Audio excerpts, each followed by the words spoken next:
Welcome to pulse career institute.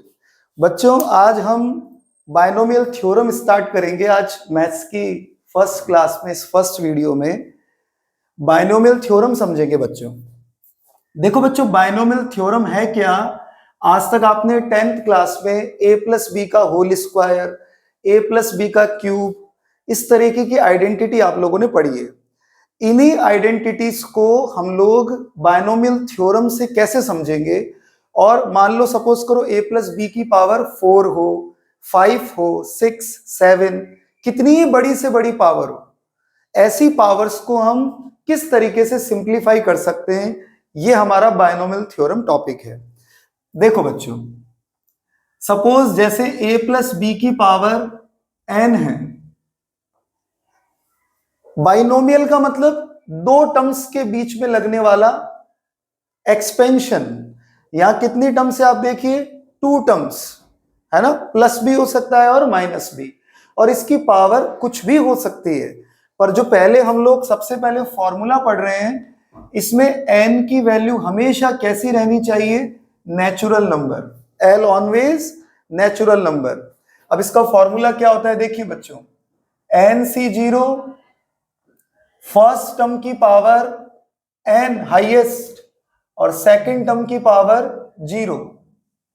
फिर एक एक टर्म इंक्रीज होती जाएगी। देखो NC1 a की पावर डिक्रीज होती जाएगी और b की पावर इंक्रीज होती जाएगी।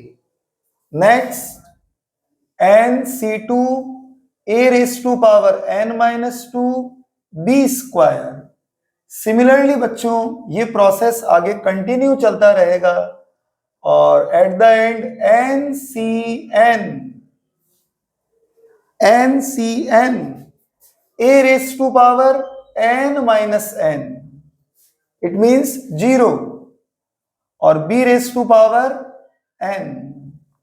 तो आपने देखा a की पावर हाईएस्ट थी स्टार्टिंग में और ये डिक्रीज होती चली गई, और जो सेकंड टर्म है उसकी पावर स्टार्टिंग में कितनी थी? 0, और ये इंक्रीज होते हुए कहां पर पहुंची? b की पावर n, हाईएस्ट पावर तक। इसे कहते हैं बायनोमियल थ्योरम या बायनोमियल एक्सपेंशन। अब देखो इसकी एप्लीकेशन देखो, एक आप किसी क्वेश्चन में इस फॉर्मूले को अप्लाई करके देखते हैं हम लोग। मुझे a प्लस बी की पावर 4 कैलकुलेट करना है,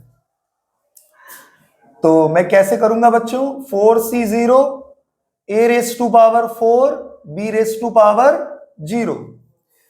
अब आगे कंटिन्यू करेंगे हम लोग, तो a की पावर डिक्रीज होती जाएगी और b की पावर इंक्रीज होती जाएगी।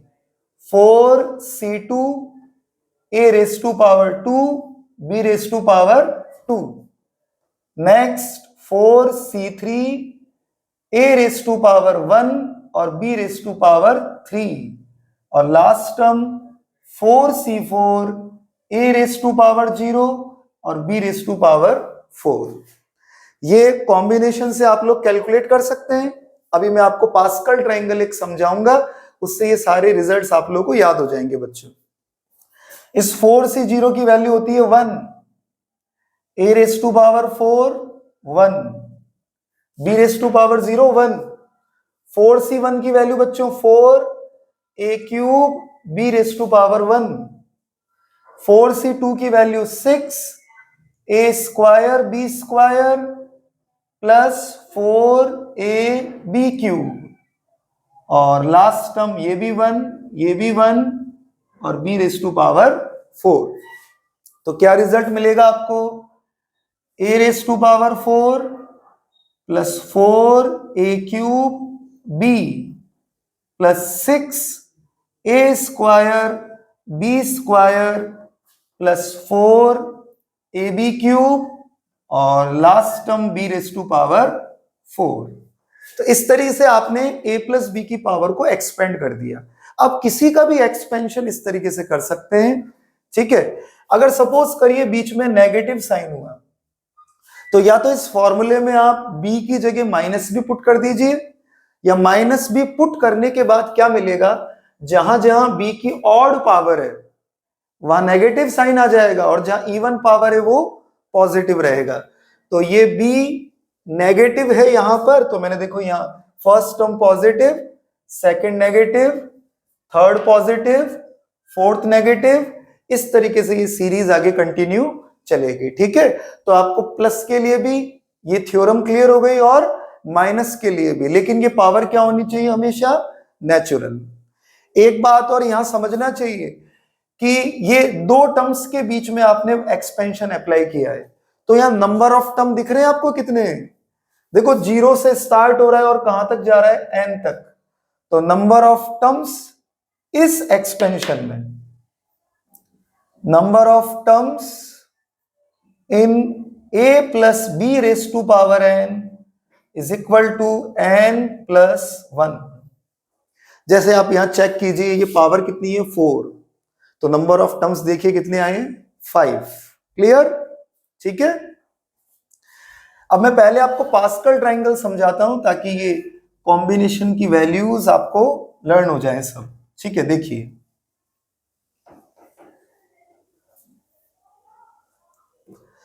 देखिए बच्चों,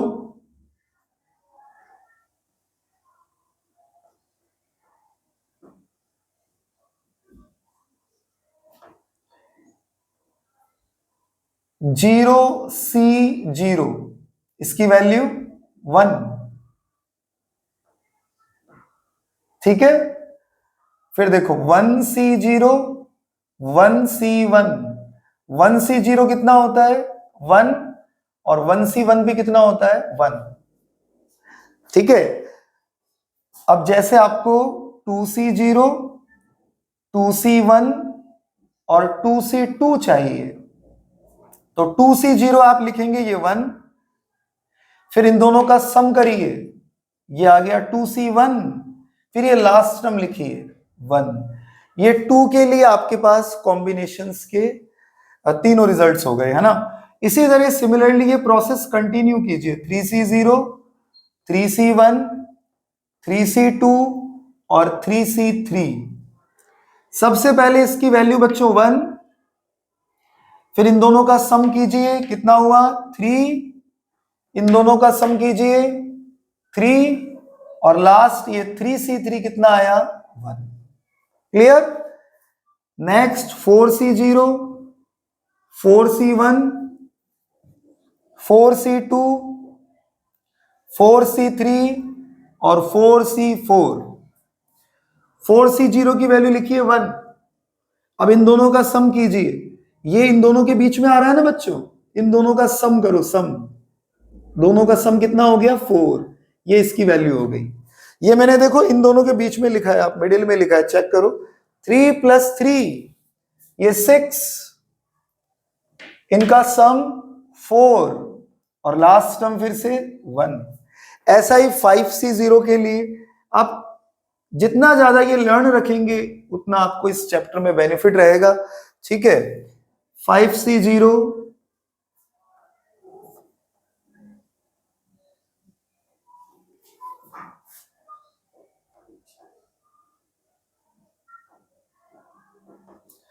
देखिए बच्चों 5C0 की वैल्यू 1, अब इन दोनों का सम कीजिए 5, इन दोनों टर्म्स का सम कीजिए 10, इनका सम अगेन 10, इन दोनों का सम 5 और लास्ट टर्म फिर से 1।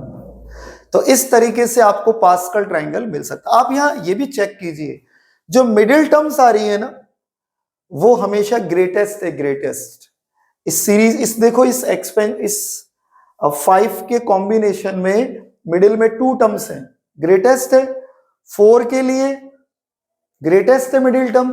अच्छा, मैं 6 के लिए अगर बनाऊं, 6C0 की वैल्यू, फिर 6C1, फिर इनके मिडिल में 6C2, 6C3, 6C4, 6C5 और 6C6। देखिए ये 1, अब इन दोनों का सम कीजिए सबसे पहले, फिर इन दोनों का सम, नेक्स्ट 20, नेक्स्ट इन दोनों का सम, और लास्ट टर्म अगेन 5। तो इस तरीके से आप पास्कल ट्रायंगल जितना ज्यादा 10 तक तो आपको लर्न हो जाए बहुत अच्छा है, ठीक है। तो आप इस तरीके से कॉम्बिनेशन की वैल्यूज को लर्न कर सकते हैं, ठीक है बच्चों। इरेज कर रहा हूं मैं इसे।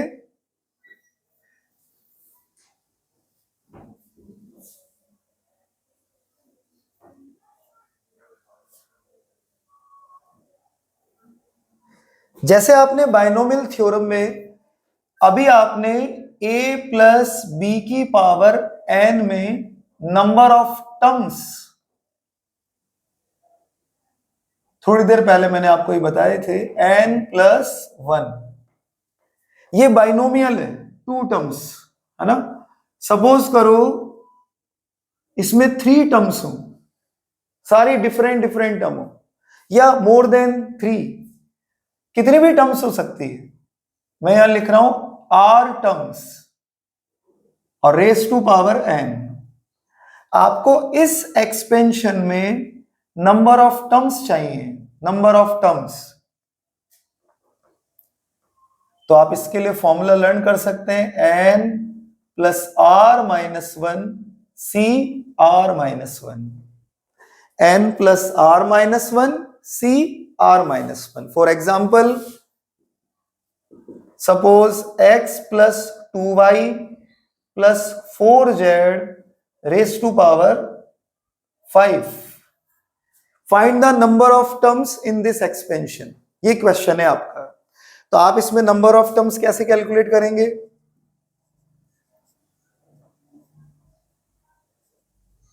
n देखिए कितना है 5, r कितनी टर्म्स है यहां पर बच्चों 3, तो 5 प्लस 3 माइनस 1 c 3 माइनस 1, तो देखो ये 7c2 हो गया, और 7c2 की आप वैल्यू कैलकुलेट करेंगे तो आएगी बच्चों 21। क्लियर? तो इस एक्सपेंशन में टोटल कितने टर्म्स थे 21। क्लियर बच्चों? ठीक है, ओके बच्चों। देखिए नेक्स्ट,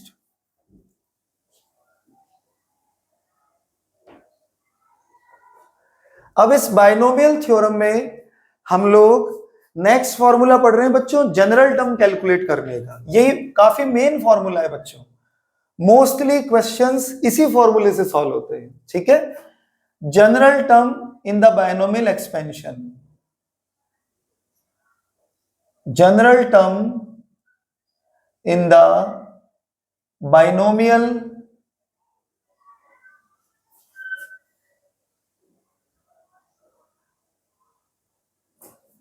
expansion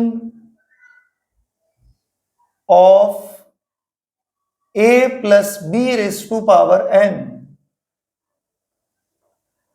जनरल टर्म से मतलब कोई भी टर्म, जैसे मैंने अभी इसका एक्सपेंशन किया था थोड़ी देर पहले, तो फर्स्ट टर्म क्या लिखी थी मैंने nc0, a की पावर n और b की पावर 0, ये फर्स्ट टर्म थी। Second term nc1, a raise to power n minus 1 और b रेस टू पावर 1। तो इसीलिए आप जनरल टर्म का फॉर्मूला बना सकते हैं NCR a raise to power n minus r, a first term है आप देखिए यहां पर, और b raise to power r। जो आपको टर्म कैलकुलेट करनी हो उससे कम नंबर होना चाहिए यहां पर। सपोज करो आपको rth टर्म कैलकुलेट करनी है, तो फिर आप क्या लिखेंगे इस फॉर्मूले को,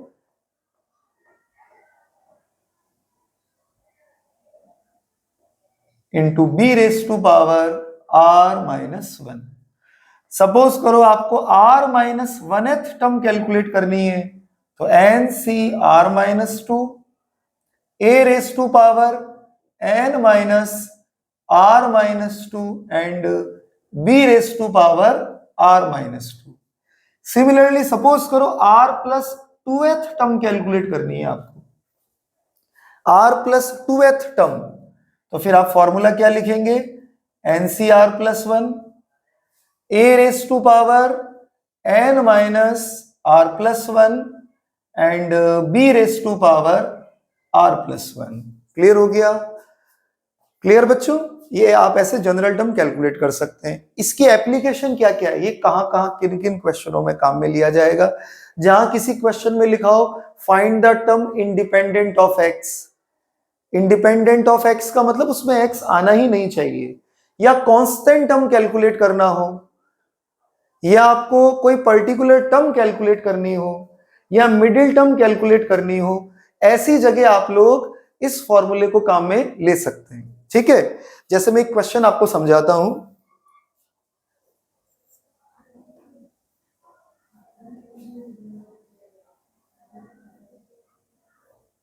देखो एक छोटे से क्वेश्चन से समझते हैं हम लोग। एक क्वेश्चन है in 3 plus 2x raise to power 7, आपको इसमें फोर्थ टर्म कैलकुलेट करनी है। Find fourth term T4। Clear? तो कैसे कैलकुलेट करेंगे? सबसे पहले यहां देखो फर्स्ट टर्म कितनी है बच्चों 3, सेकेंड टर्म कितनी है 2x, एन कितना है 7, ये जो पावर है, और फोर्थ टर्म कैलकुलेट करनी है तो r की वैल्यू कितनी हो गई बच्चों 3। According to our formula r की वैल्यू 3 हो गई, बिकॉज फॉर्मूला क्या लिखा मैंने TR+1 equal to NCR a raise to power n minus r b raise to power r। तो फोर्थ टर्म कैलकुलेट करनी है तो क्लियर है आपको R3 ही होगा यहां पर। पुट कीजिए इस फॉर्मूले में 7C3 a raise to power a is 3 n minus r 7 minus 3, और b क्या है बच्चों 2x raise to power r कितना है 3। 7C3 आप लोग सॉल्व कर सकते हैं 35 NCR का फॉर्मूला अप्लाई करके। Okay, 3 raise to power 4 into 2 का क्यूब इंटू x का क्यूब। इसे सिंप्लीफाई करने पर आपको फोर्थ टर्म मिल जाएगी। सपोज करो इसमें पूछता फाइंड द कोफिशिएंट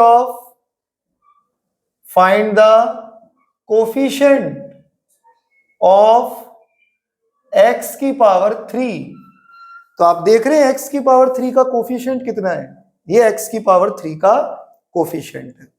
ठीक है, इस तरीके से हम लोग इस फॉर्मूले को अप्लाई करते हैं। जैसे मैं एक जेई का आपको क्वेश्चन कराता हूं बच्चों, ठीक है?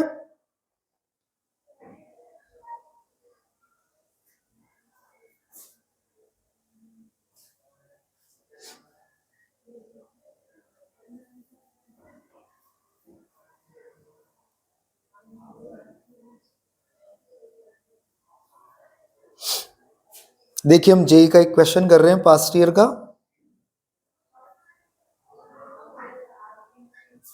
अच्छी तरह समझना सही बच्चे।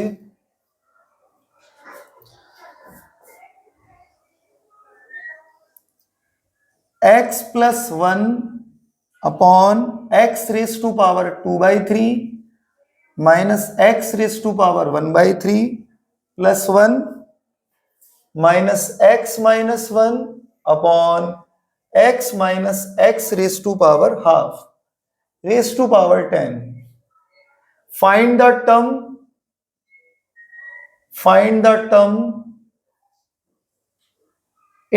independent from x, independent from x, या इसकी जगह पेपर में लिखा हो सकता है कांस्टेंट टर्म फाइंड कीजिए। ठीक है, इंडिपेंडेंट फ्रॉम x का मतलब उसमें x का टर्म आएगा ही नहीं, कांस्टेंट टर्म का मतलब भी वो फ्री फ्रॉम x। ओके, ये सबसे पहले 2013 में ऑफलाइन पेपर में आया, फिर 2021 के दो डिफरेंट पेपर्स में रिपीट हुआ बच्चों क्वेश्चन। देखिए क्या आंसर है इसका, सब बच्चे ध्यान दीजिए, है ना? मैं ऑप्शंस लिख रहा हूं इसके 10C4, 10C3, 10C5 and none. Okay, देखिए बच्चों, अब आप अगर इसमें TR+1 का डायरेक्ट फॉर्मूला अप्लाई करेंगे तो फर्स्ट टर्म देखो कितनी कॉम्प्लिकेटेड है और सेकंड टर्म भी कितनी कॉम्प्लिकेटेड है। पहले इन दोनों को सिंप्लीफाई करके बिल्कुल इजीएस्ट फॉर्म में कन्वर्ट किया जाए, उसके बाद आप लोग tr+1 का फॉर्मूला अप्लाई कीजिए। ओके, क्या कर सकते हैं बच्चों, देखो x+1 को x की पावर 1/3 का क्यूब लिख सकते हैं आप, 1 को 1 का क्यूब, राइट, और डिनोमिनेटर में x की power 2/3 as it is, minus आप यहां x-1 को कैसे लिख सकते हैं, देखो ये मुझे कैसे क्लू मिल रहा है बच्चों, मैं कैसे सोच रहा हूं, ये यहां पर देखो x की पावर हाफ का टर्म है, इसका सिमिलर बनाने के लिए मैं ये ऐसा न्यूमरेटर में कर रहा हूं, और यहां 1/3 पावर्स है, इसलिए मैंने 1 को क्या लिखा, x को क्या लिखा, x की पावर 1/3 का क्यूब, क्योंकि मैं यहां आइडेंटिटी लगाऊंगा a³ प्लस b³ की, और यहां a² माइनस b² की। आप डिनोमिनेटर में इन दोनों में x की पावर हाफ कॉमन ले सकते हो,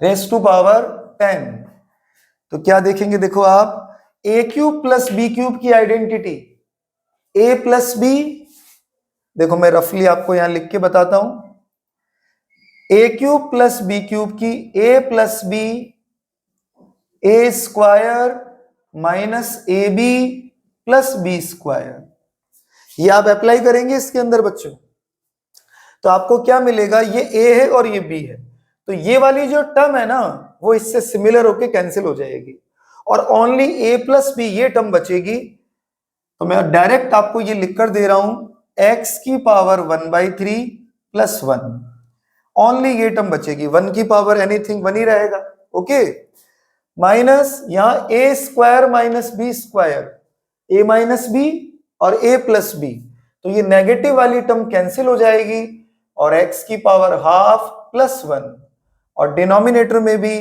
x की पावर हाफ और होल पावर 10, x की पावर 1/3 प्लस 1, आप सेपरेट कर सकते हैं बच्चों, इससे ये कैंसिल हो जाएगा और 1 के नीचे ये लेफ्ट रह जाएगा, और बाहर माइनस का साइन और है बच्चों, तो फर्स्ट टर्म नेगेटिव हो गई और सेकंड टर्म भी नेगेटिव हो गई, ये तो कैंसिल होके कितना बचेगा, 1। समझ चुके हैं बच्चों आप लोग, मैं फिर से रिपीट कर रहा हूं, सुनो, x के नीचे आप ये अलग करेंगे तो कैंसिल होकर 1, दिस अपॉन दिस, और 1 के नीचे डिनोमिनेटर में ये रहेगा, पर देखो बाहर कैसा साइन है, तो ये भी माइनस का हो जाएगा और वो भी, मैं यहां ब्रैकेट लगा देता हूं, आप समझ जाएंगे। ओके, 1 से 1 सब्ट्रैक्ट हो गया, और ये बिल्कुल बाइनोमियल के लिए हमें 2 टर्म चाहिए, वैसा क्वेश्चन बन चुका है, और पावर 10। अब आप इसमें tr+1 का फॉर्मूला अप्लाई कर सकते हैं, देखो मैं करके दिखाता हूं, मैं यहां से इरेज करता हूं बच्चों क्वेश्चन को। ओके,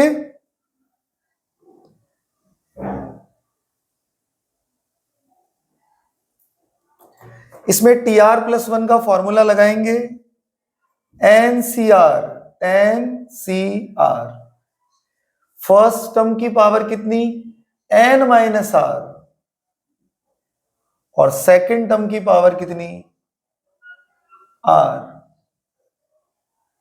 r कितना है बच्चों, r हमें पता नहीं है। ओके, हम अभी कैलकुलेट करेंगे r इसमें, x रेस टू पावर कितनी हो गई ओवरऑल, 10 माइनस r अपॉन 3, और आगे देखो -1 की पावर r, और x की पावर डिनोमिनेटर में कितनी है बच्चों, r अपॉन 2, देखो r अपॉन 2, ये पावर ऊपर जाके कैसी हो जाएगी, नेगेटिव, मैं लिख देता हूं डायरेक्ट, आप समझ चुके होंगे, बेस सेम, पावर ऐड कीजिए, तो 10 CR -1 की power r and x raise to power 10 minus r upon 3 minus r upon 2।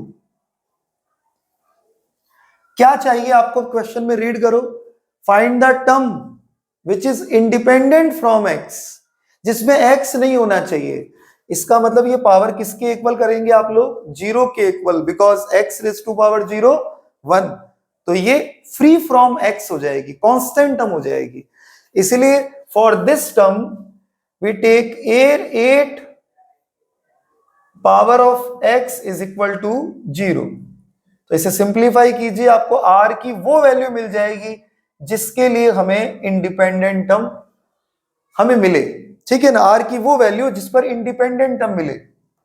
तो क्रॉस मल्टीप्लाई कीजिए, 20 माइनस 2r is equal to, simplify करने पर r की वैल्यू कितनी आएगी बच्चों, 4। इसका मतलब कौन सी टर्म इंडिपेंडेंट फ्रॉम x है, फिफ्थ टर्म, पर यहां पूछा इंडिपेंडेंट टर्म फाइंड करनी है हमें। तो r की वैल्यू हम 4 वापस इसमें पुट करेंगे, जो हमारा यहां भी पुट कर सकते हैं, यहां भी या यहां भी, कहीं भी पुट कर सकते हैं, ठीक है। मैं इसी में पुट करता हूं बच्चों, मैं नीचे से यहां से इरेज करता हूं, देखो r की वैल्यू जो हमें 4 मिली है वो हम यहां पुट करेंगे। तो कौन सी टर्म हो गई है, फिफ्थ टर्म, कितनी, tan(c4) माइनस 1 की पावर 4 प्लस 1, और इसको आपने जीरो किया ही था, x रेज टू पावर 0 1। इसका मतलब tan(c4) जो आपके पास आया है ये independent from term, independent from x ये है। तो आपका आंसर हुआ फर्स्ट ऑप्शन। इसे सॉल्व करेंगे तो ये 210 आएगा। 2021 के एक पेपर में ये इंटीजर टाइप क्वेश्चन था जिसमें 210 आपको फिल करना था। ओके बच्चों, आपको आया बाइनोमियल की आज ये फर्स्ट क्लास समझ में। नेक्स्ट क्लास नेक्स्ट वीडियो में।